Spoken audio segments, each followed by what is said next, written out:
والصلاة والسلام على رسول الأمين وآله وصحبه أجمعين رب اشرح لي صدري ويسر لي أمري واحلل عقدة من لساني يفقه قولي نوينا التعلم والتعليم والتذكر والتذكير والنفع والانتفاع والإفادة والاستفادة والحث على التمسك بكتاب الله وسنة رسول الله والدعاء إلى الهدى والدلالة على الخير ابتغاء مرضات الله وقربه وثوابه ومغفرته ورضوانه وحسن الخاتمة عند الموت ورفع الدرجات في الجنة ومرافقة سيدنا محمد صلى الله عليه وآله وسلم وابتغاء الشفاعة يوم القيامة على هذه النية وكل نية صالحة شاملة خيرات الدنيا والآخرة وإلى حضرة سيدنا محمد صلى الله عليه وآله وسلم. الفاتحة. أعوذ بالله من الشيطان الرجيم. بسم الله الرحمن الرحيم. الحمد لله رب العالمين الرحمن الرحيم مالك يوم الدين إياك نعبد وإياك نستعين اهدنا الصراط المستقيم صراط الذين أنعمت عليهم غير المغضوب عليهم ولا الضالين آمين. Alhamdulillah Rabbil Alamin wassalatu wassalamu ala rasulil amin wa alihi wa sahbihi ajma'in ma ba' Alhamdulillah, syukur pada Allah Subhanahu wa ta'ala. Kita manfaatkan waktu yang ada, masa yang diberikan, kesihatan, kesempatan dan segala nikmat yang Allah berikan, kita manfaatkan untuk kembali kepada Allah, mencari ketaatan, ketakwaan dan juga mencari redha Allah melalui syafaat baginda Nabi Muhammad sallallahu alaihi wasallam. Mudahan kita menjadi ahlinya, amin ya rabbal alamin. Kita terus dengan tajuk yang saya cadangkan, iaitu berkaitan dengan peristiwa mukjizat Isra' dan Mi'raj baginda Nabi sallallahu alaihi wasallam, yang sememangnya kita tahu berlaku pada bulan Rejab Al-Mudhar ini, bulan Rejab, bulan Muharram ini, bulan Rejab. Muharram maksudnya bukan bulan Muharram Safar Rabi awal tu. Muharram maksud bulan yang diharamkan, 4 bulan. Salah satunya adalah bulan Rejab. Dan setiap bulan ni ada peristiwa besar pada Nabi SAW pada 3 bulan yang akan berturut-turut, iaitu Rejab, Sya'ban dan Ramadan. Dan ada hari kemuliaan masing-masing pada 3 bulan itu. Pada Rejab ada hari kemuliaannya, iaitu malam pertama Rejab dan malam Isra' dan Mi'raj. Cuma khilaf di kalangan ulama bila tarikh berlaku Isra' Mi'raj. Kita ambil qaul yang masyhur, yang popular, yang masyhur, iaitu pada malam 27 Rejab. Siangnya 26, malam tu 27. Kadang orang silap ingat siang tu 27, malam tu kot berlaku. Jadi dah malam 28 kan? Jadi malam 27 itu siangnya 26 Rejab. Dan bulan Sya'ban pula, malam istimewanya adalah malam nisfu Sya'ban. Dan peristiwa istimewa bulan Sya'ban, walaupun banyak peristiwa-peristiwa, tapi yang paling menonjol dan sangat istimewa adalah perubahan kiblat daripada Masjid Al-Aqsa ke Makkah Al-Mukarramah, Kaabah Al-Musharrafah, iaitu berlaku pada bulan Sya'ban. Dan dalam bulan Ramadan telahlah malam mulianya hampir setiap malam, termasuk malam Lailatul Qadarnya. Dan peristiwa besar penurunan Al-Quran dan peristiwa Badar. Jadi hal-hal peristiwa ni kita kena ambil tahu, kena jangan tak tahu dan tak ambil peduli hal-hal peristiwa yang berlaku kepada baginda Nabi SAW. Kerana inilah satu-satunya jalan kita mengenali baginda Nabi, merapatkan diri kita dengan baginda Nabi SAW melalui bacaan sirahnya, sejarahnya. Maka kita lebih dekat, dan mudahan itulah tangga dan jambatan ke syafaat baginda Rasulullah SAW. Dalam peristiwa Isra' Mi'raj ni, seluruh perjalanan Isra' itu adalah mukjizat. Seluruh perjalanan adalah mukjizat. Apa itu mukjizat? Senang saya bawa bahasa yang mudah kita faham lah. Kita tak guna bahasa akademik sangat. iaitu benda yang mencarikan adat. Biasa tak bolehlah, adat fikir takkan boleh jadi, tapi terjadi. Dari sudut akal fikir mustahil, benda tak boleh jadilah. Tapi jadi bukan dengan kudrat makhluk, tapi dengan kudrat Allah Subhanahu wa taala. Benda yang bercanggah dengan logical akal kita. Ini mukjizat. Memang seluruh peristiwa Isra' Mi'raj itu adalah peristiwa yang tak masuk akal dari sudut akal kita, tapi dari sudut iman kita kena terima. Kalau kita nak ukur suatu dengan akal semata-mata, oh dia ni IQ tinggi, dia boleh fikir hebat-hebat, kan? Nak ukur dengan akal. Kalau agama sekadar nak ukur dengan akal, macam Abu Jahal lah, dia akan jadi macam Abu Jahal yang fikir logik, fikir dengan akal. Peristiwa Isra' dan Mi'raj ini dia kata mustahil, mengarutlah Muhammad ni, pembohong lah, macam-macam diistilahkan. Tapi penerimaan kita pada peristiwa mukjizat dengan keimanan, bukan dengan akal, dengan keimanan kita, iaitu itu yang berlaku pada Sayyidina Abu Bakar As-Siddiq radhiyallahu anhu. Malah orang momokkan dia dengan kata, engkau boleh percaya Abu Bakar, peristiwa macam tu boleh percaya? Kami pergi sebulan balik sampai ke Baitul Maqdis, kau boleh percaya Muhammad pergi satu malam? Tak sampai satu malam, separuh, sebahagian kecil malamnya, sebahagian pendek malam. Lepas Isyak sebelum subuh dah sampai balik. Bukan takat Baitul Maqdis, dia cerita naik langit. Engkau boleh percaya? Wallahi, demi apa, Sayyidina Abu Bakar bersumpah dengan nama Allah, kalau Muhammad cerita pergi lagi jauh daripada apa yang dia dah cerita tadi, dia pergi tadi mungkin katalah 1 juta kilometer, kalau dia kata pergi 5 juta kilometer pun lebih jauh, aku tetap percaya. Sebab daripada mulut Muhammad sallallahu alaihi wasallam, asdaqus sadiqin, orang yang paling jujur di kalangan semua orang yang jujur, orang yang paling cakap betul benar di kalangan semua orang yang cakap benar. Aku takkan membohongkan dia, maksudnya tak percaya. Itu iman Sayyidina Abu Bakar. Ini yang patut ada dalam hati kita. Banyak peristiwa mukjizat Nabi sallallahu alaihi wasallam sehingga disebut oleh Imam Sayyuti lebih kurang 3,000 peristiwa mukjizat yang pelik-pelik belaka, yang kita dah mungkin sebahagiannya dah dengar cerita-cerita tentang mukjizat Rasulullah SAW. Tapi yang paling agung daripada segala mukjizat, antaranya selain pada Al-Quran yang mukjizat kekal yang tu, adalah peristiwa Isra' dan Mi'raj. Dalil daripada Al-Quran jelas dan tak boleh kita nafikan. Tak boleh kita nafikan peristiwa Isra' Mi'raj. Siapa yang menafikan, tak ada, mana adalah Isra', mana ada Mi'raj, tak boleh percayalah, mengarutlah, berarti dah terkeluar dia daripada landasan Islam. Kenapa? Dia sudah menafikan salah satu rukun iman, yakin, percaya pada Al-Quran dan percaya pada Nabi SAW. 2 rukun, 3 rukun dah menafi, habislah dia. Na'udzubillah min dzalik, gugur iman, terkeluar, murtad, kena kembali kepada Islam.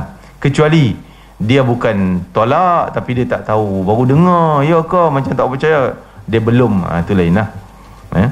Tapi kalau sungguh-sungguh tak boleh percayalah, mengarutlah peristiwa macam ni, memang tak boleh jadilah, tak masuk akal lah, habis dia terkeluar dari Islam.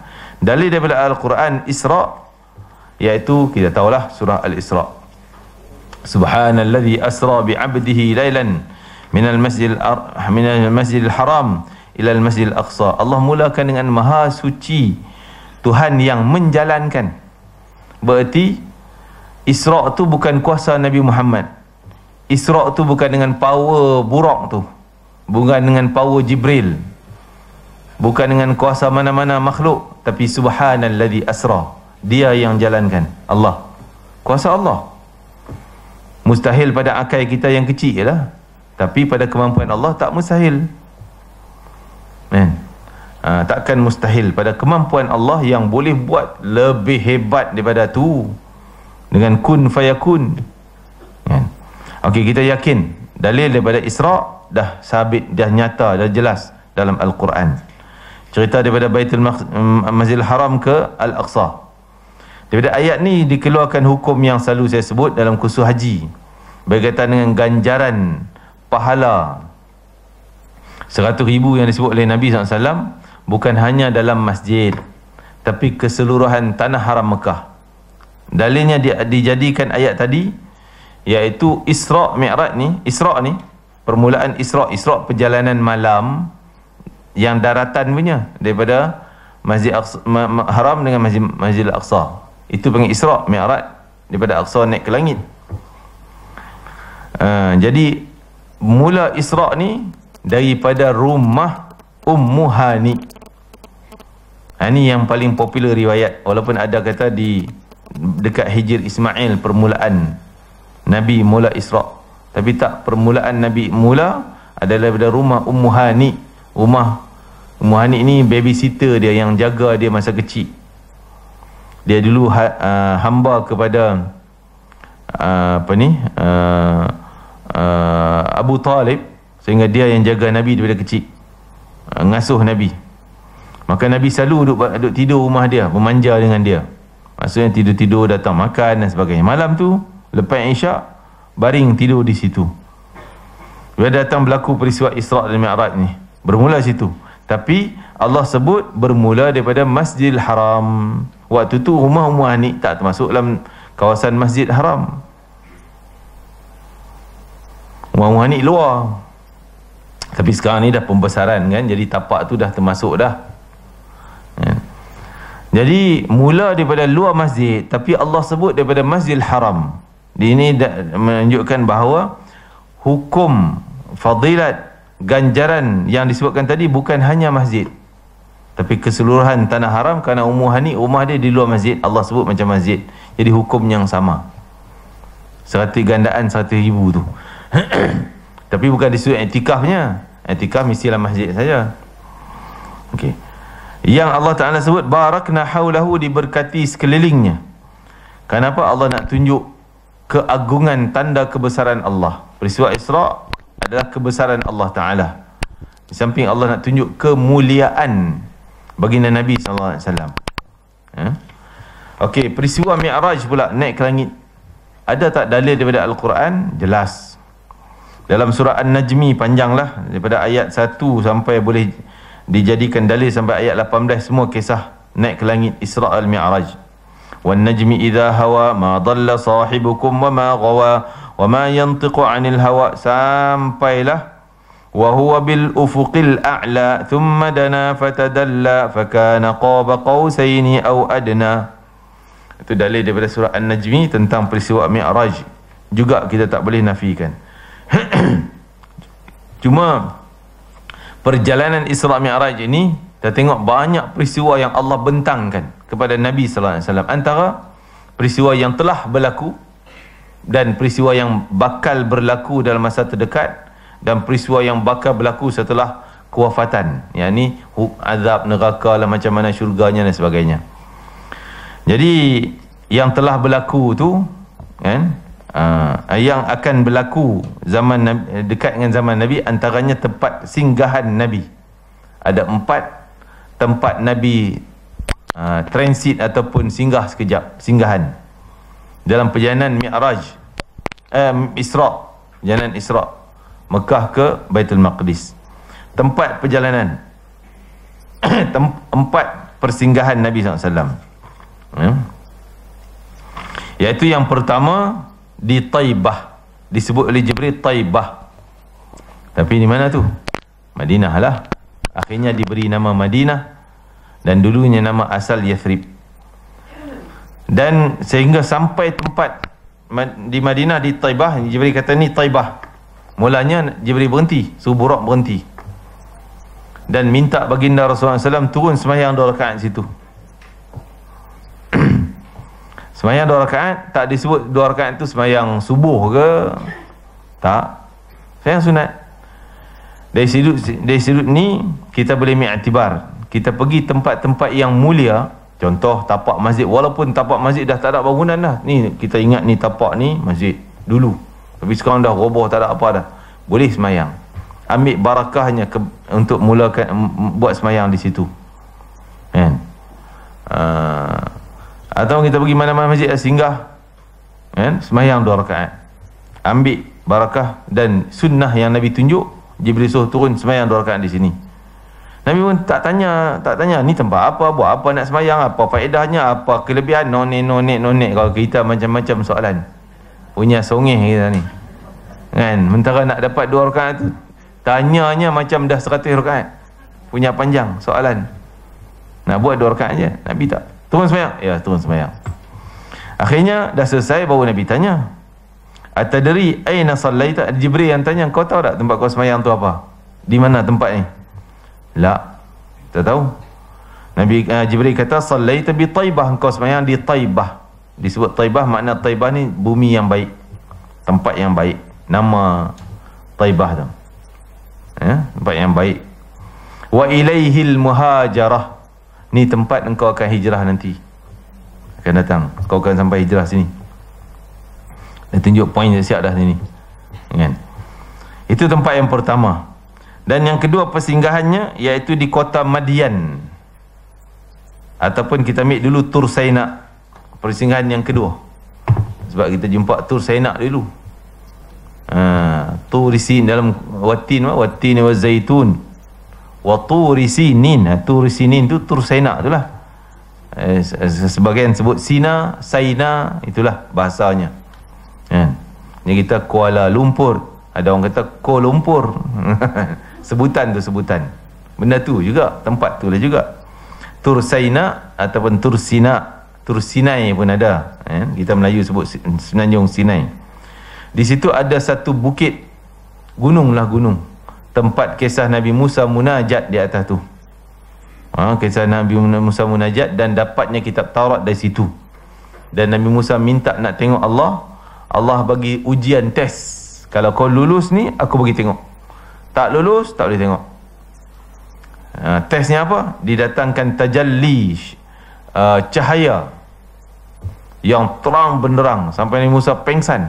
Tak lulus tak boleh tengok. Allah tak bagi. Jadi kisah berlaku di gunung Tur Saina, ataupun sekarang ni orang panggil gunung Jabal Musa. Kalau orang Kristian dia sebut Saint Catherine dia kan. Itulah, sampai dah terjadi bualan orang Mesir sebut Saint Catherine juga. Tapi Jabal Musa, Tur Saina. Tur Saina tu kawasan yang besar lah, tanah. Tapi bukit tu Jabal Musa, tempat Nabi Musa munajat. Dan Nabi Jibril berhenti lagi. Jibril kata, inzil fasalli, turun sembahyang sini 2 rakaat. Nabi pun turun, tak tanya. Fa'ala thumma rakiba, dah selesai sembahyang, baru naik burak jalan. Baru Jibril tanya Nabi, atadri aina sallaita, engkau tahu tak sembahyang tadi kat mana, tempat apa tu? La, sallaita bi Turi Saina, kamu sembahyang di Tur Saina, tempat Nabi Musa berkalam dengan Allah. Nabi Musa berkalam dengan Allah Ta'ala, bercakap dengan Allah Ta'ala di Tur Saina. Jadi sekarang ni apa jadi tempat tu? Saya duduk Mesir dulu, kita kuat-kuat ni, lutut kuat lagi, kita naik lah kan. Sekarang ni kalau pergi pun tengok bawah babai lah, babai, hai babai. tinggi, tapi dia ada unta boleh naik lah separuh jalan kena panjat juga. Tapi masa naik tak terasa, yang lebih teruknya masa turun. Sebab lutut turun tu dia macam menjunam sikit lutut kita tu, terentak-entak.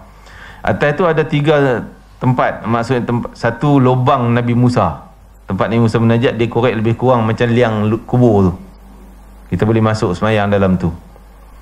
Dan satu lagi surau ni dibuat bukan zaman Nabi Musa lah, kemudiannya sebab orang Islam kan, ada surau kan. Ada satu gereja lagi nampak kemas lah di sudut pembinaan tu, tapi dia punya mangga besar penumbuk kan. Bila dia masuk pun tak tahu. Surau makmur lah kami semayang. Bila naik atas tu kena musim sejuk, dia ada kadang musimnya ada salji. Jadi puncak tu memang ambil wuduk ni siap tuala dah sini. Sapu muka pun ambil tuala lah. Sejuk, kebas muka. Begitu tangan dan sebagainya. Semayang subuh atas tu. Kita naik selalunya malam lah. Sebab kalau naik siang yang pertamanya kita gayat. Ui, tingginya. Lu takut, tak berani dah. Malam tak nampak apa, tak rasa takut sangat. Kan? Jadi itulah di atas tu yang saya cerita dulu, saya nampak orang pakai dia punya adalah macam tu imam dia dengan jemaah dia, tapi bukan Islam lah, orang Kristian. Dia pakai baju macam sayap Superman tu, ada salib besarnya. Dia tunggu time matahari naik. Kita nak tengok je, ambil gambar je. Dia tunggu matahari naik, dia membuat persembahan, cakap macam Korea Jepun gitu lebih kurang. Apa gambar sembah matahari lah kot, Shinto apa ni, wah buat salib kat badan dia. Jadi orang Kristian pun menjadi tumpuan naik, dan Yahudi pun jadi tumpuan untuk berebut naik situ. Jadi kita naik semayang, sama ada boleh semayang dalam tempat yang dikatakan tempat Nabi Musa munajat di situ, dan berkaitan peristiwa Nabi Musa. Itu singgahan yang kedua. Singgahan yang ketiga ialah kota Madian, juga kaitan dengan Nabi Musa AS. Di mana Madian ni? Nabi Musa kan pernah duduk di istana Fir'aun, dididik dari kecil sampailah remaja dia. Remajanya sehingga berlaku peristiwa dia tertampar tumbuk seorang Qibti mati. Dia nak leraikan, tapi kena tangan dia, mati terus. KO terus kawan tu.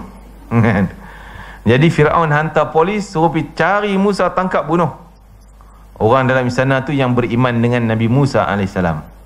Ikut ajaran Nabi Musa dah.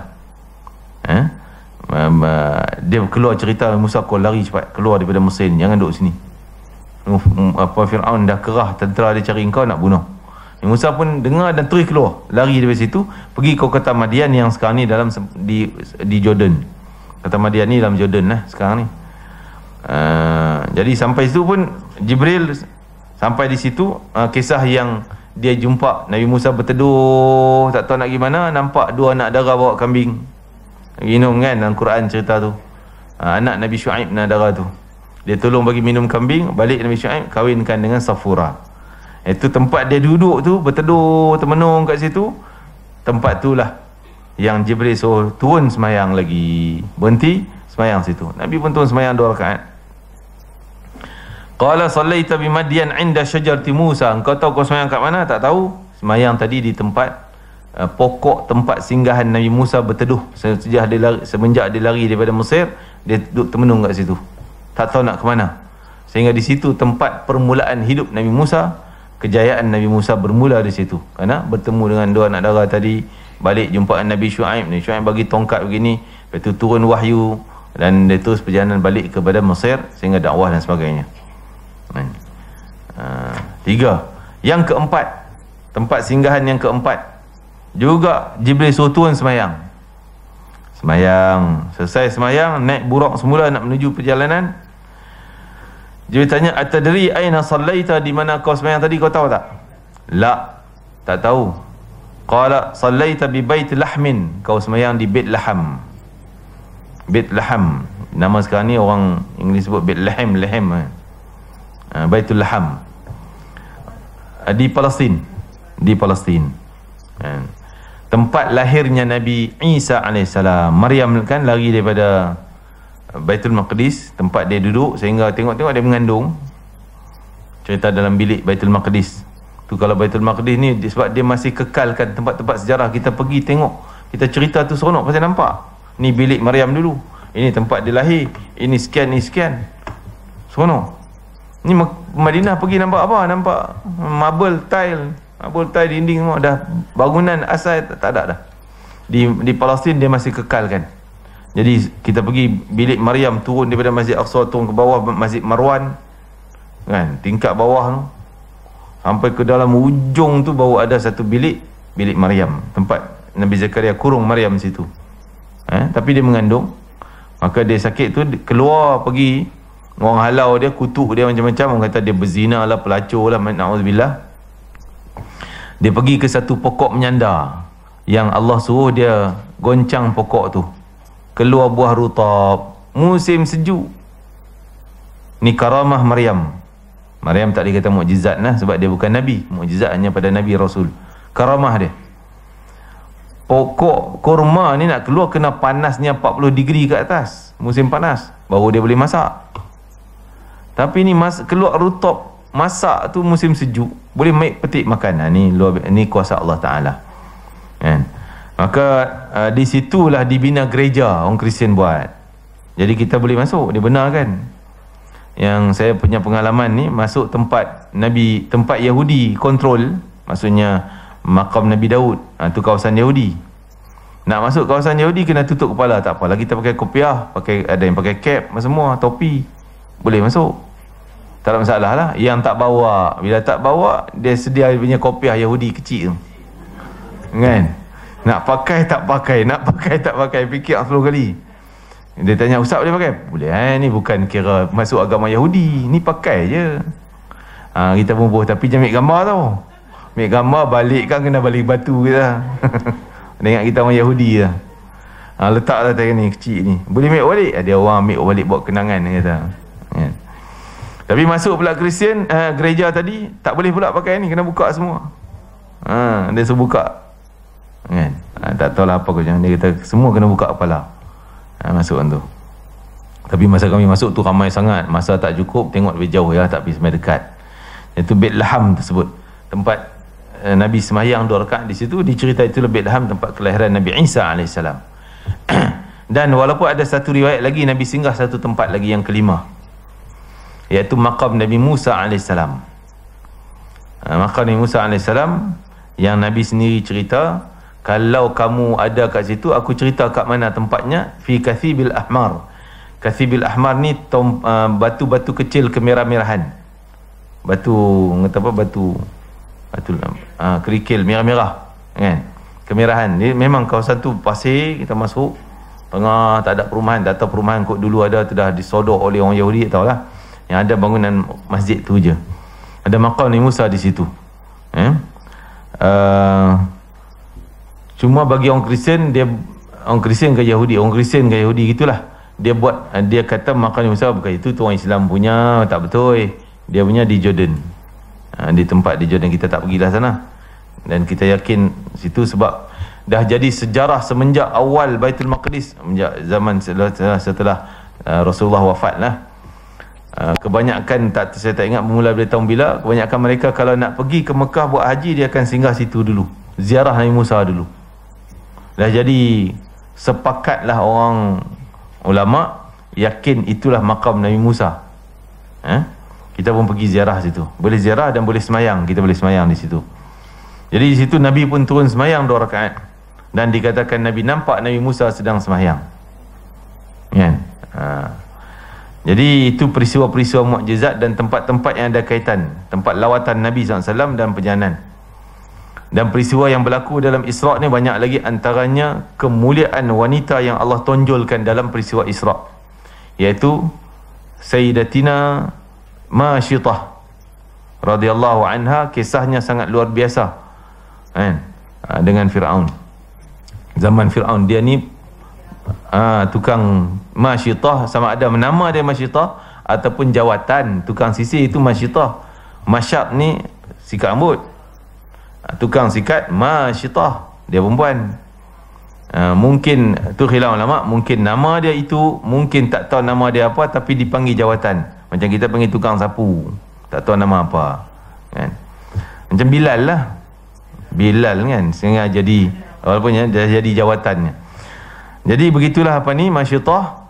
Harumnya Allah sampaikan berita harum dia tu, iman dia tu harum sampai pada Nabi SAW. Sedangkan jarak dia dengan Nabi Muhammad SAW berapa, lebih pada 4,000 tahun.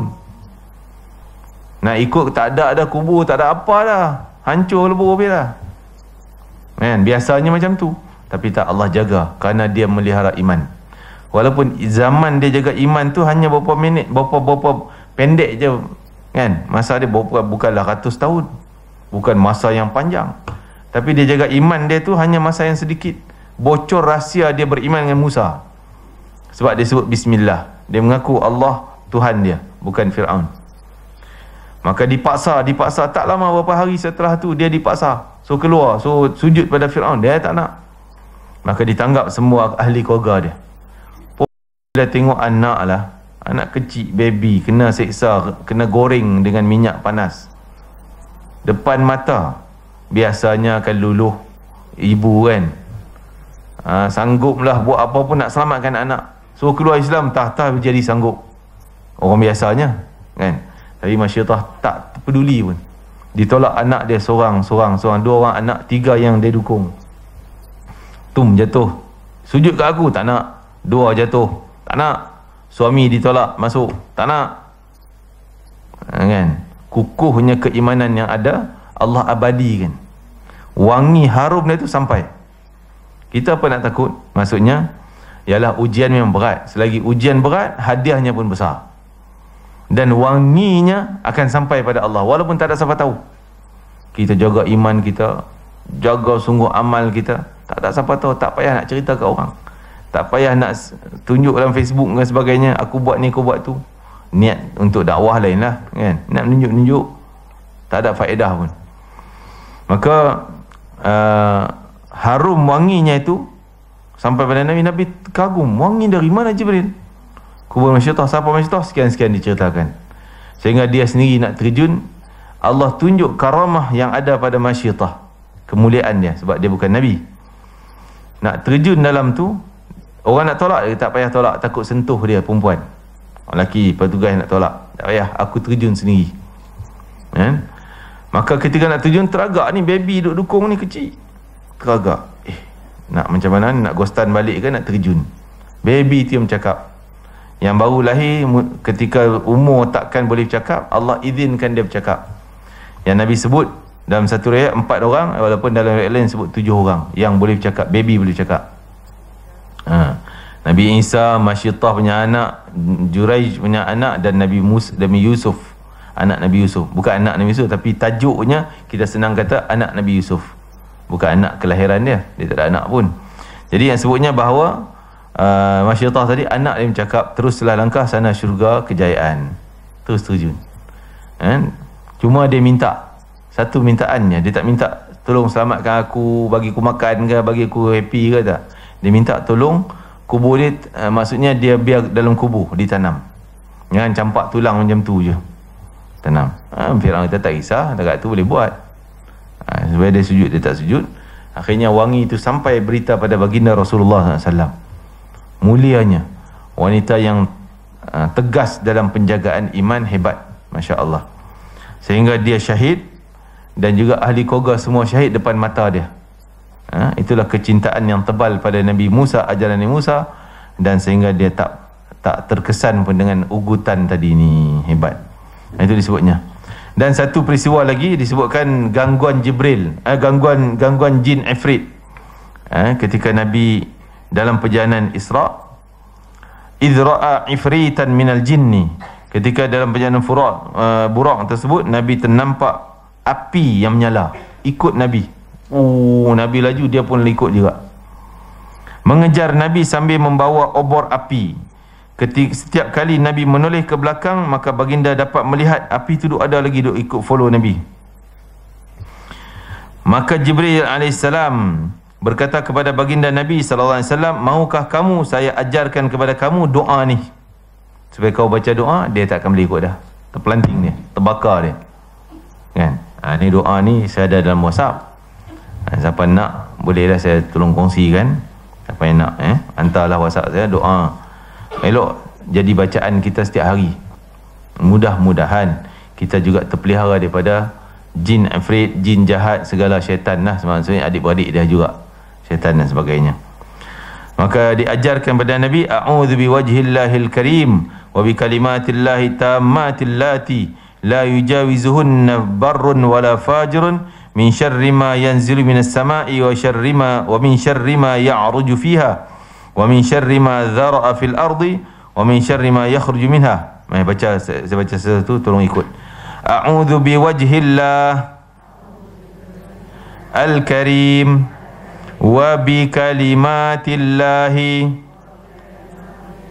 at-tammati allati la yujawizuhunna barrun wala fajirun min syarri ma yanzilu minas sama wa min syarri ma ya'ruju fiha wa min syarri ma dhara'a fil ardi wa min syarri ma yakhruju minha wa min fitanil laili wan nahari wa min tawariqil laili wan nahari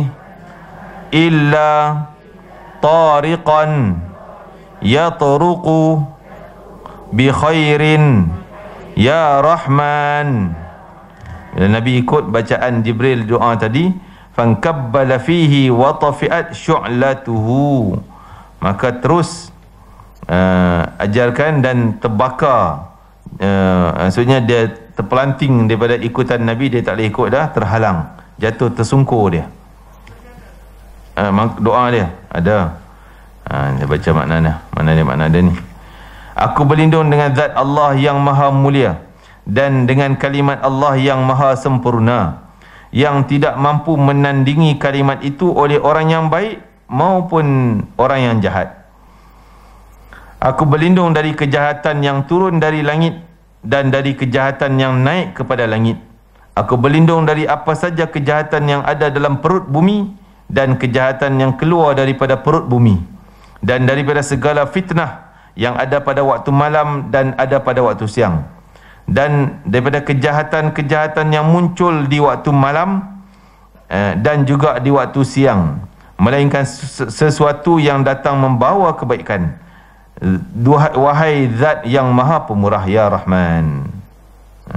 Maka Nabi baca, maka jatuhlah, tersungkurlah jin ifrit tadi menyembah bumi dalam keadaan tidak tidak menyawa lagi, dan terpadamlah obor api itu. Tak boleh ikut dah. Jadi kita ni kena seperti mana kita benteng badan kita daripada kesihatan, angin, panas. Jadi benda yang hissi, yang maknawi yang kita tak nampak pun kita kena benteng juga. Kejahatan-kejahatan bahaya yang kita tak nampak, seperti doa-doa yang seumpama ni. Dan peristiwa-peristiwa antaranya dipertontonkan kepada Nabi sallallahu alaihi wasallam, saya ringkaskan, iaitu antaranya ganjaran fi sabilillah ditontonkan pada Nabi, jihad fi sabilillah. Masya-Allah, untung mereka yang datang kuliah niat untuk keluar jihad fi sabilillah. Bila rumah nak keluar jihad fi sabilillah, kerana Nabi kata siapa yang keluar rumah pergi menuntut ilmu, fahuwa fi sabilillah, dia adalah sedang jalan jihad jalan Allah. Maknanya apa? Kita belanja apa pun, minyak kereta kita, apa lagi yang berkaitan, semua ganda 700, sekurang-kurang 700 kali ganda, minimum, paling minimum. Paling banyak tak tahu hitung, mungkin Allah ganda sampai juta, 5 juta, bilion, trilion, boleh jadi kita pun tak tahu. Tapi Allah cerita yang paling sikit 700. Itu gambaran dalam ayat Al-Quran yang kita surah Baqarah, satu tangkai keluar, ada 7 tangkai, setiap satu tangkai ada 100 pula, semua jumlah 700. Jadi Jibril, Rasulullah nampak ada seorang lelaki yang dia potong tangkai keluar balik, potong lagi keluar lagi, potong lagi keluar lagi. Tudha'af lahumul hasanah wa yahsuduna fi yaumin, dia tanam terus keluar pokok, tuai keluar, dia tanam keluar lagi, hasil yang banyak. Dia tanam sikit tapi hasil keluar bertimbun. Maka apa dia tu Jibril? Makanya Jibril kata haula'il mujahidun, itulah pejuang-pejuang di jalan Allah, mujahid di jalan Allah, yang digandakan bagi mereka segala kebaikan kepada 700 kali ganda. Sembahyang 2 rakaat macam 700 kali ganda, kali 700. Apa dia lagi? Apa je lah, tolong orang apa segalanya, semua ganda. Wa ma anfaqu min syai'in fa huwa yukhlifuh, dan apa saja mereka infak, Allah ganti balik. Ganti itu lebih banyak daripada apa yang dia keluar. Kan? Masya Allah, kita ni keluar niat, sebab tu keluar daripada rumah, jangan kata kita tak ada niat apa, start kereta sampai, kan, dapatlah pahala di sini, tapi rugi kita daripada awal kita tak dikira jihad jalan Allah. Kalau kita niat nanti nak pergi kuliah ni, nak pergi menuntut ilmu, jihad di jalan Allah Ta'ala, mentaati perintah Allah, ikut sunnah Nabi SAW, maka kita keluar rumah tu dah kira kita berjihad, berjihad di jalan Allah Ta'ala. Kalau lah separuh jalan dia meninggal, aksiden ke apakah, dah kira syahid di jalan Allah, mati syahid pahalanya. Itu untungnya kita dengan mantapkan niat kita dalam segala setiap amalan yang kita buat. Itu digambarkan kepada Nabi. Peristiwa yang kedua, Masyitah yang kita dah cerita tadi. Peristiwa yang ketiga, azab orang yang tak solat, digambarkan kepada Nabi SAW. Ata ala qaumin turdahu ru'usuhum kullama radakhat adat kama kanat. Baginda pergi dinampakkan satu kaum yang berkelakuan aneh. Mereka menghantuk-hantuk kepala mereka di batu sehingga berdarah dan berkecai kepala mereka. Setelah pecah, dikembalikan lagi kepala itu seperti sedia kala. Lalu dihantukkan lagi kepala itu sehingga berkecamuk otak berkecai. Begitulah perbuatan mereka berterusan tanpa henti. Baginda tanya, "Ya Jibril, siapa gerangan mereka yang berkelakuan aneh itu? Hidup mereka penuh dengan penderitaan yang mereka alami, tapi mereka buat juga. Tadi masa hantuk tu sakit menjerit lah, tapi buat juga. Bila dah datang balik kepalanya, buat lagi. Jibril berkata, mereka itu adalah orang yang berat kepala mereka untuk turun sujud 5 waktu. Nak sembahyang berat sangat, kan? Menghantuk kepalanya. Itu sebahagian kecil yang ditunjuk oleh kepada Nabi SAW. Tapi azab bagi orang yang tinggal sembahyang ni lagi jauh banyaknya, banyak lagi. Peristiwa zakat, tak bayar zakat, baginda ditunjukkan merhati pada manusia yang rupanya haiwan pada tingkah laku, muka manusia, perangai macam binatang. Mereka hanya memakai cawat menutup kemaluan hadapan dan belakang sahaja dengan sepotong kain. Sungguh memalukan dan memilukan cara hidup mereka. Mereka merangkak-rangkak seperti unta dan kambing kesana kemari sambil bersuara keras meragut memakan pohon kayu berduri dan pokok berbuah keras yang sangat pahit, zakum, seperti batu-batu panas, kerikil tajam neraka jahanam. Baginda Nabi berkata, siapakah mereka itu wahai Jibril yang kehidupan mereka sangat dahsyat? Jibril berkata, mereka itu adalah orang yang di dunia dulu tidak mahu menunaikan zakat dari harta mereka yang wajib dikeluarkan zakat. Tidaklah Allah itu menzalimi mereka sedikit pun, namun mereka sendiri yang pilih akibatnya. Dia pilih azab tu, tak nak bayar zakat, sayang sangat dengan duit, itulah azab dia. Na'udzubillah, perbuatan zina, dibentangkan perbuatan zina pada Nabi SAW. Saya ringkaskan ceritanya. Ditanya pada Jibril, siapakah orang tersebut yang nampak daging yang baik, masak, elok, wangi, dengan daging yang buruk, busuk, bernanah, berulat, kotornya. Tapi dia pilih yang kotor, yang berulat tadi, yang busuk tadi. Maka Nabi pun pelik, apa perangai manusia ni, yang elok tak mau ambil, yang nak ambil yang busuk. Maka Jibril kata, itulah lelaki yang berkelakuan ganjil tadi ialah daripada umatmu juga. Dia lebih suka, dia ada isteri yang sah, yang halal, bagus baginya, namun dia lebih senang bercampur dengan wanita yang haram bagi dia, pelacur dan seumpamanya. Dia senang duduk bersama perempuan itu di malam hari hingga subuh. Begitulah pula perempuan yang sudah bersuami pun sama jugalah. Ada yang halal tapi masih cari yang haram. Namun ia masih lagi seperti zaman remajanya, berseluar ketat, berbaju sendat dengan mendedahkan tubuh badannya, keluar mencari tadi ni Syekh Fahmi Zamzam tambahlah situasi zaman kita ni, dengan pakaian ketat dan sebagainya. Tapi hadisnya kata keluar mencari lelaki yang jahat, maksudnya keluar dengan menggoda orang, masih nak cari yang haram. Yang halal tu ada. Dia senang dengan lelaki jahat itu dan tidak akan pulang ke rumah melainkan setelah subuh.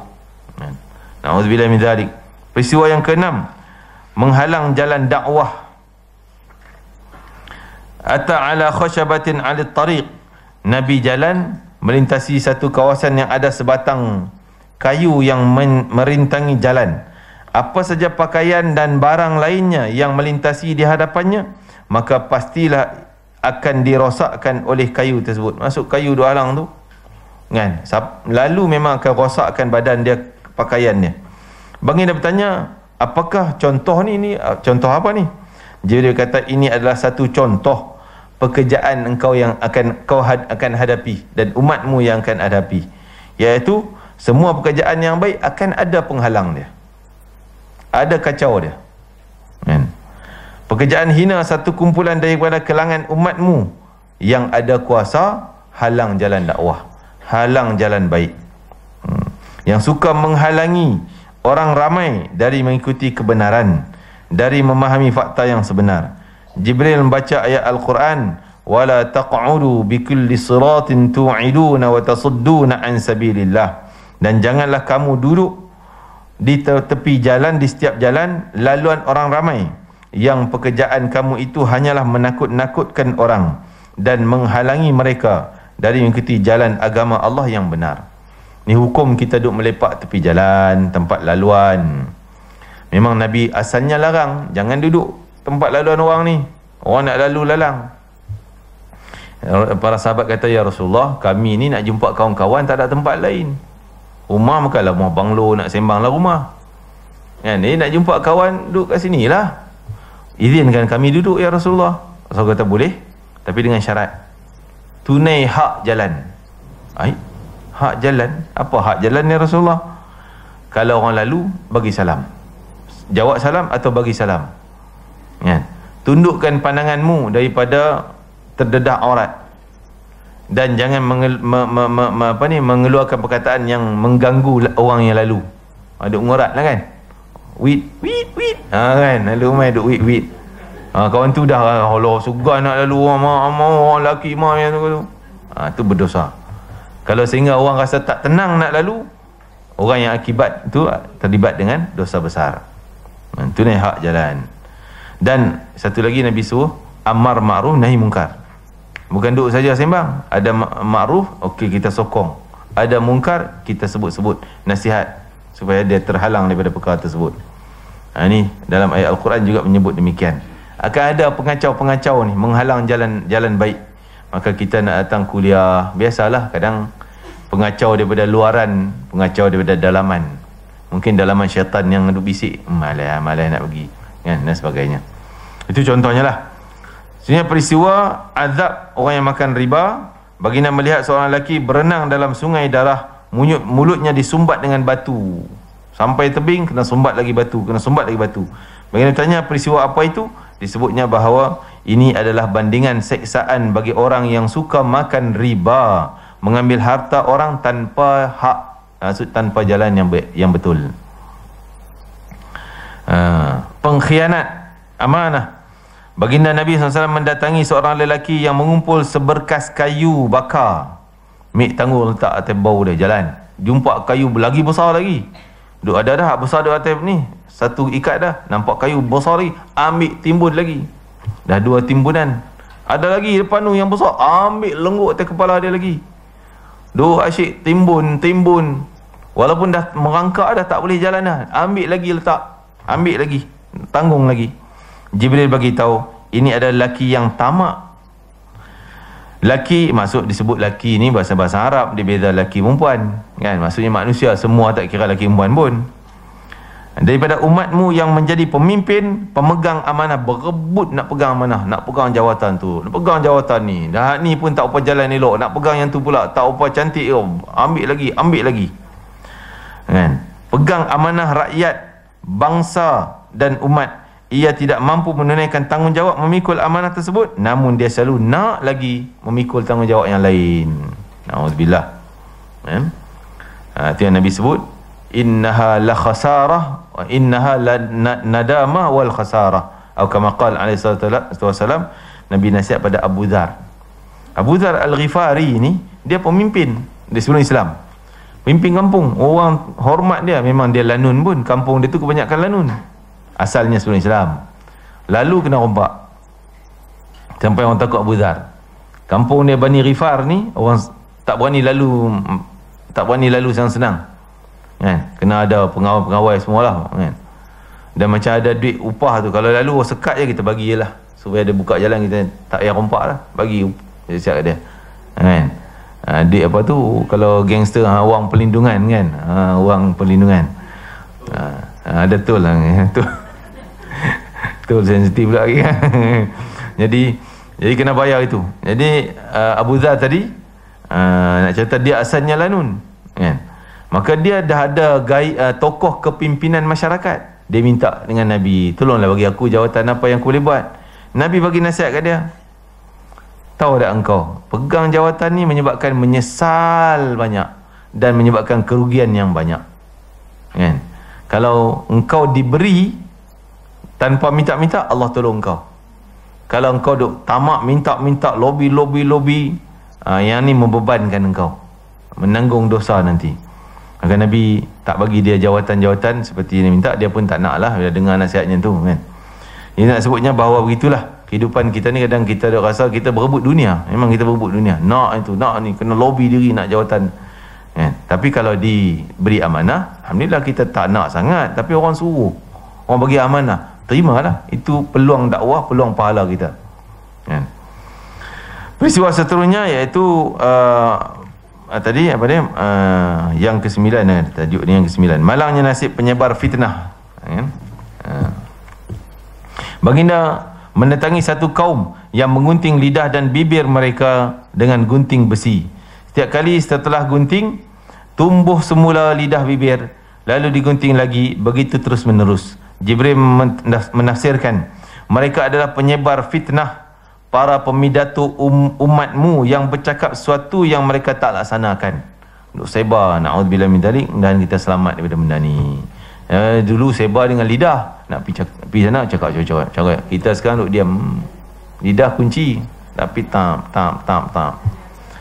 Ini pun dikira macam hukum lidah juga berdosanya pun sama juga. Na'udzubillah min dzalik.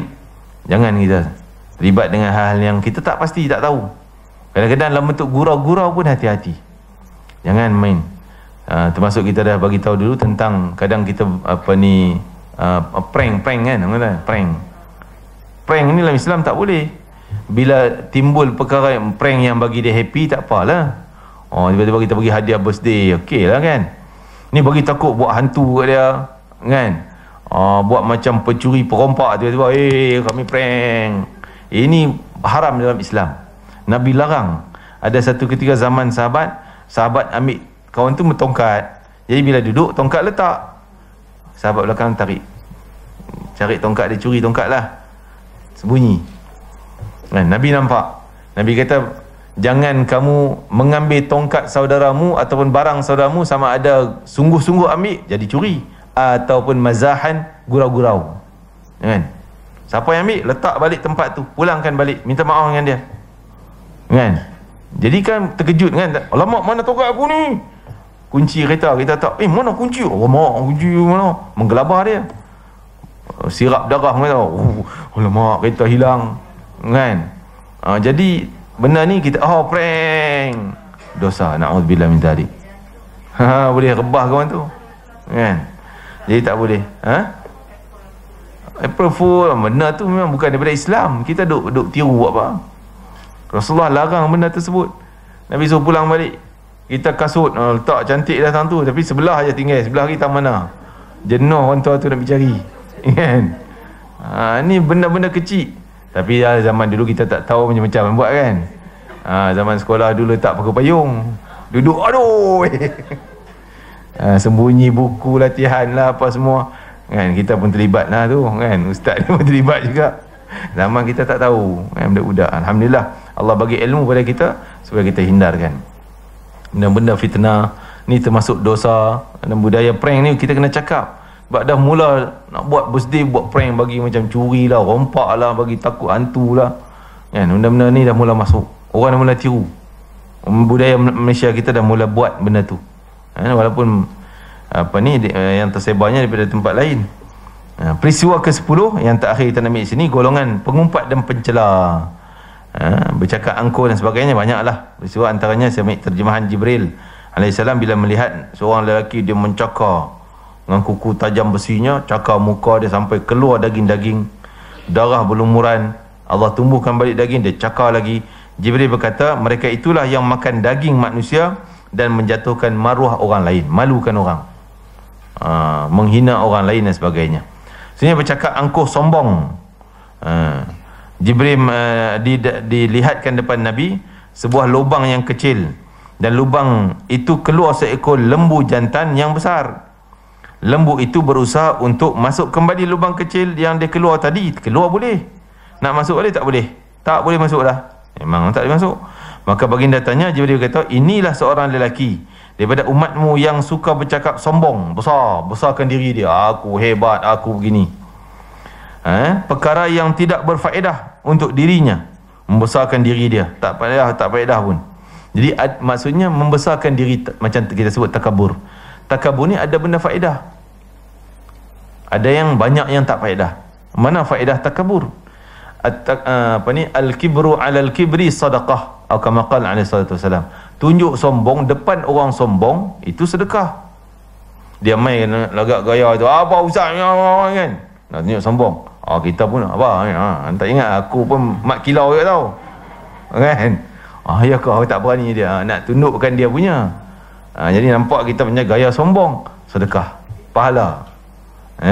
Jadi yang ni tak, yang ni sahaja nak tunjuk aku hebat-hebat, tak ada faedah, bukan untuk pahala pun. Dia akhirnya dia menyesal atas perkataan silapnya aku cakap tadi kan. Belagak sombong, dah kenal kat dia, nak minta tolong kat orang pula. Tolong kejap, tolong. Dah dulu sombong sangat, dah menyesal lah pula. Itu gambaran tadi. Itulah antara beberapa perkara dan perjalanan. Saya banyak cukup terkesan peristiwa Isra Mi'raj ni. Kalau dapat beli buku ni, saya cadangkanlah. Ini Isra Mi'raj, ini tulisan asal bahasa Arab oleh Abuya Syekh Habib Muhammad bin Alawi bin Abbas Al-Maliki. Abuya, orang sebut Abuya Syekh Muhammad Alawi Maliki. Arwah adalah, tapi dalam tahun 2005 ke 2015 tak salah saya, dia meninggal tahun tu. Dia pernah datang Malaysia. Syekh Fahmi Zamzam terjemahkan buku dia, dan dia bawa peristiwa-peristiwa macam ni cukup senang kita baca dan memahami, ambil pengajaran. Kau boleh cari ni, yang diterjemahkan, dieditkan oleh Syekh Ahmad Fahmi Zamzam, ada nama dia.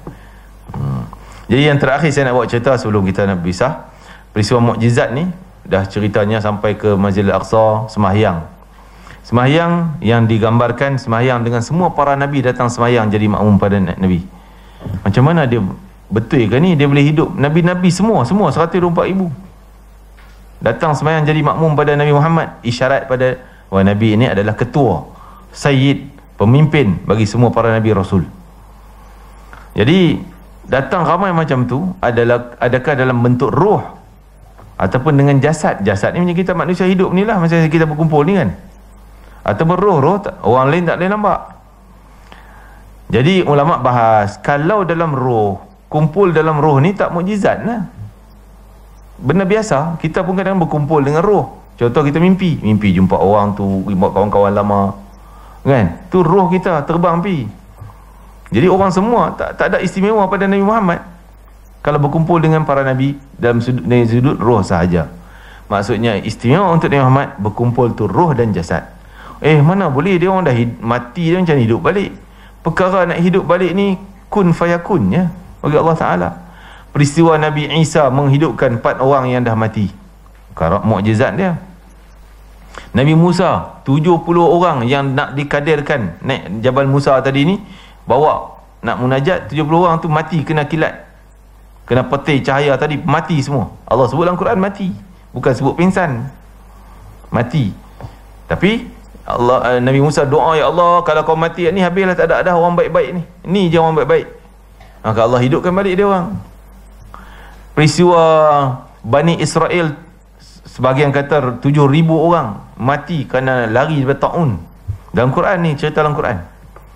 Faqala lahumullahu mutu summa ahyahum, sehingga dia lari daripada kampung Baitul Maqdis kerana ada ta'un, dia nak lari daripada mati.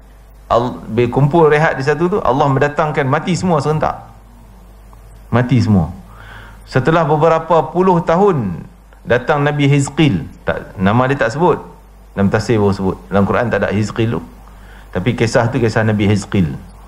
Datang, dia tahu ni tempat yang mati ribu-ribu, dia doa, ya Allah, hidupkan mereka balik. Allah hidupkan balik, kumpul tulang daging, hidup manusia balik kan. Allah boleh buat. Nabi Uzair yang 100 tahun dah hancur, mati dah, hancur dah tulang dia, keledai dia, hidup balik 100 tahun. Jadi peristiwa hidup setelah mati di dunia benda yang senang bagi Allah, mudah bagi Allah, kun fayakunnya. Jadi itu pada nabi-nabi tadi Allah boleh hidupkan sekian ribu, sekian puluh, sekian ratus orang. Nabi Muhammad lagi hebat, datang 100 hidup 24,000. Para nabi semua datang jadi sembahyang belakang Nabi Muhammad SAW. Itu mukjizat. Dan tentang buruknya macam pintu, banyak cerita ni, kita tak buat. Semua perjalanan balik setelah dapat kewajiban 5 waktu. Bab 5 waktu tu mungkin tak apalah, kita tak sentuh hal tu. Mungkin Ustaz Alim boleh sentuh hal 5 waktu dan sebagainya, ulang alik dan sebagainya. Jadi nak sebutnya bahawa bila dalam perjalanan balik itu ada peristiwa yang sangat hebat. Sangat hebat, iaitu Nabi jumpa dengan 3 rombongan unta, 3 kafilah. Kafilah ni 3 rombongan lah. Rombongan pertama, Nabi nampak ada unta yang bawa, satu unta tu bawa 2 uncang barang diikat belakang dia, satu uncang dibungkus dengan kain putih dan satu kain hitam. Nabi cerita detail ni nampak. Dan Nabi lalu tu, unta tu perasan macam takut, jadi menakutkan dia lari. Jadi menggelabah itu unta tu. Jadi orang-orang ni rasa, apa berlaku ni, tak nampak apa pun kan. Unta tu perasan. Dan rombongan yang kedua, Nabi datang, rombongan pertama tadi Nabi bagi salam. Dia orang manusia dengar salam Nabi, ni macam suara Muhammad, tapi tak nampak. Unta tu dah mula takut. Rombongan yang kedua agak dekat sikit dengan Mekah, tadi yang paling jauh itu dekat sikit. Nabi cerita dia orang punya kemah kosong sebab unta dia orang hilang seekor. Dia orang pakat pergi cari unta. Jadi api masak tu duk ada lagi, air minum duk ada dalam bekas minum. Nabi tumpang minum air tersebut. Jadi bila kawan tu balik, Nabi dah mula jalan, kawan tu balik, dia pun heran, aku tinggal air penuh, nak kata tumpah tepi tak basah, tapi habis airnya. Dia ingat sihir dah ni, dia ingat hantu lah, pasal kita kata hantu mana pula, menakutkan. Nabi cerita dia cari unta dan sebagainya. Unta duk ada belakang batu. Nabi yang bagi tahu tu, unta kamu belakang batu. Dia orang dengar suara Nabi Muhammad, tapi tak nampak. Nabi cari belakang batu, jumpa. Jadi rombongan yang ketiga di Tan'im, yang unta kelabu. Nabi cerita sifat unta tu jalan dah dekat. Jadi nak ceritanya bahawa itu sebagai bukti bahawa Nabi pergi sungguh malam tadi kan. Itu perbahasan para ulama, kenapa nak bawa naik ambil 5 waktu ke langit. Takkan di Mekah tak boleh langsung naik ke langit, buat apa pergi Palestin pula kan. Apa hikmah? Banyak hikmahnya. Yang pertama, Allah nak kaitkan 2 kiblat ni, dan nak kaitkan Nabi yang ada di Mekah hanya Nabi Muhammad seorang dia aja. Di Palestin banyak para Nabi di sana. Nak kaitkan yang Nabi ni bukan asing dah daripada sana, memang satu saluran daripada Allah juga. Allah yang utus ajaran yang sama. Jadi Nabi kaitkan, Allah kaitkan Nabi Muhammad daripada Mekah pergi ke Baitul Maqdis. Dan nak tunjuk, kalaulah daripada Mekah langsung naik ke langit, tak ada bukti. Nak cerita pada orang yang bawah ni, tak ada bukti aku naik langit. Apa bukti nak cerita pun tak ada. Seorangnya cerita pergi Baitul Maqdis, orang Mekah pernah pergi. Okey, kau kata pergi Baitul Maqdis, masjid dia macam mana, tiang dia ada berapa? Saya pun pernah pergi 2 kali dah, 3 kali ya. Kalau tanya tiang pun saya tak tahu berapa tiang. Jangan tanya kan. Tapi ditanya, Nabi didatangkan macam kita apa ni, ada hologram orang kata kan, yang macam boleh pusing-pusing tu, bangunan pusing kau ni kan. Jadi ditunjuk depan Nabi, tiang pintu mana sekian, tengah ada orang. Tapi dia orang kata Muhammad ni pandai sihir betul. Dia kait dengan sihir juga, tak nak percaya tu, pasal tak nak percaya. Dah ada blok dah, memang tak percaya kan. Cerita yang betul pun tak nak percaya. Jadi tunjuk bila dah pergi Baitul, banyaklah bukti boleh cerita kat dia orang. Baitul Maqdis macam ni. Perjalanan tadi aku jumpa unta. Orang tanya, kalau betul lah rombongan tu kau nampak, agak-agak dia orang datang Mekah. Ya, datang Mekah. Semua 3 tadi nak main Mekah tu. Bila dia orang sampai? Kan? Kalau kita pun nak bajet payah ke, kita duduk kat Ipoh ni entah 2 jam, entah 5 jam kan. Tapi Nabi boleh bagi tepat. Allah bantu. Yang rombongan paling dekat petang Isnin ni sampai. Nabi sampai pagi Isnin. Perjalanan Isnin. Jadi dia kata rombongan tu Isnin ni masuk sampai Mekah dah. Maksudnya dia nampak ke Tan'im yang paling dekat tu. Tan'im Isnin petang. Yang rombongan sederhana sikit Rabu datang. Yang belakang sikit lewat sikit, sekian-sekian hari. Jadi yang Isnin tiba-tiba dia orang pakat menunggu lah, nunggu kat Mekah ni mana. Nampak rombongan mai. Test tanya tengok, betul ke kamu ada unta kelabu? Kamu peristiwa macam ni? Betul ya. Macam mana kamu tahu? Tengah-tengah semua tak mau cerita, kata Muhammad cerita. Kan? Tak mau bagi orang percaya juga. Kan? Jadi tunggu yang kedua pula hari Rabu. Sampai Rabu tu dia orang nunggu-nunggu, dah waktu petang dah, nak senja dah. Jadi tak sampai lagi. Nabi minta, ya Allah, buktikanlah kebenaran cakapku, kebenaran yang Nabi cerita sampai Rabu. Sehingga Allah dikatakan dalam ayat ni, Allah berhentikan pergerakan matahari, tak tenggelam-tenggelam dia sampai rombongan tu datang. Tanya, engkau unta hilang hilang, sekian. Ada apa engkau makanan yang hilang tak? Kami pergi cari unta, air tengok kurang, tak tahu siapa minum. Tapi waktu tu kami dengar suara macam suara Muhammad. Cakap kata unta kami belakang batu. Pergi-pergi jumpa sungguh. Tapi tak ada lah, takkan Muhammad ada kat situ. Kan? Tak nampak suara dia. Tak nampak badan dia. Tapi dengar suara. Tengah-tengah bukti dah betul dah, tapi tak mau cerita juga. Kan? Sampailah rombongan yang paling jauh tu, sampai hari yang dijanjikan oleh Nabi SAW pun sama cerita yang betul. Lalu terdengar salam dan unta takut dan sebagainya. Jadi begitulah peristiwa yang benar. Sehingga datang, kalau orang tu awal-awal lagi dia tak nak terima kebenaran, ceritalah hujah kat dia pun. Payah dah dia nak terima. Seperti Abu Jahal, walaupun nampak kebenaran, rombongan pertama, kedua, Baitul Maqdis tepat, cerita bangun tiangnya berapa semuanya tepat, tapi tak nak percaya juga. Dia kata sihir, dikaitkan dengan sihir pula. Jadi, tapi itulah akidah dan keyakinan Sayyidina Abu Bakar As-Siddiq. Mudah-mudahan kita diberi kekuatan iman setinggi iman Sayyidina Abu Bakar As-Siddiq radhiyallahu anhu, yang dia mengatakan bahawa wallahi, dia kata apa? Ana asyhadu annahu sadiqun, aku bersaksi bahawa kawan aku ni Muhammad ni sangat jujur, benar. Kalau dia cerita yang lebih jauh daripada cerita tadi, tetap aku percaya dan aku yakin. Masya Allah, iman Sayyidina Abu Bakar As-Siddiq, sehingga dia digelar sebagai As-Siddiq. Itu gelaran pada dia, dapat pingat dia, kan? Pingat As-Siddiq, pingat yang paling tinggi di kalangan umat Nabi Muhammad sallallahu alaihi wasallam. Minas siddiqin wasyuhada wassalihin. Setelah para nabi, siddiqin lah orang yang paling tinggi, orang yang sangat jujur dalam imannya, tak pernah ragu-ragu, tak pernah ada tak. Ini Islam, dalil Quran, hadis, ya, terima, yakin. Jadi itulah, mudah-mudahan kita sentiasa mengagungkan peristiwa ini, maka diberilah kecintaan kita, ta'zim kita, penghormatan yang tinggi kepada baginda Nabi Muhammad sallallahu alaihi wasallam, dan menambah kekuatan iman kita. Memang peristiwa ini antara menjadi salah satu ujian tes sama ada iman kita ni palsu ataupun betul-betul. Kita nak tes yang berjaya membuktikan iman kita benar-benar iman yang sebenar. Mudah-mudahan, amin ya rabbal alamin.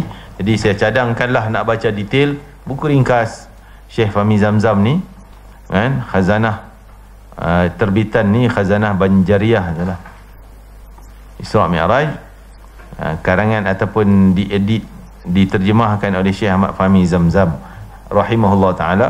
Dan kita doakanlah mudahan Allah tinggikan darajat Syekh kita Fahmi Zamzam, luaskan kuburnya, diberikan cahaya dalam kuburnya, dijadikan pahala yang kita mendengar daripada ilmu dia sampai pada dia menambah tinggi darajat beliau dalam syurga bersama para nabi siddiqin, asyuhada dan as-salihin. Kita juga mengharap syafaatnya para ulama, para aulia, khususnya syafaat baginda Nabi Muhammad sallallahu alaihi wasallam pada hari kiamat nanti. Amin ya rabbal alamin. Rabbana hab lana min azwajina wa dhurriyyatina qurrata a'yun waj'alna lil muttaqina imama. Ya Allah, ya Allah Tuhan kami, tinggikanlah derajat kami di sisimu ya Allah. Ya Allah, tebalkanlah keimanan dan keyakinan kami ya Allah. Jadikanlah keimanan dan keyakinan kami keimanan dan keyakinan para sahabat baginda Rasulullah SAW, keimanan yang jitu, yang tidak lagi terlibat dengan kekufuran dan kesyirikan ya Arhamar Rahimin. Ya Akramal Akramin, masukkanlah kami dalam kelompok orang yang dipelihara imannya olehmu ya Arhamar Rahimin, seperti mana kau pelihara hamba-hambamu yang saleh. Maka peliharalah iman kami, peliharalah diri kami, peliharalah agama kami dan zuriat kami seluruhnya daripada kerosakan iman, kerosakan agama ya Arhamar Rahimin.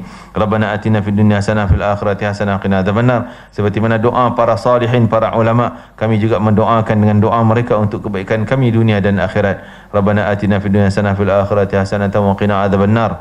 Wassallallahu ala sayyidina Muhammad wa ala alihi wasallam. Walhamdulillahi rabbil alamin. Subhanakallahumma wa bihamdika asyhadu an la ilaha illa anta astaghfiruka wa atubu ilaik.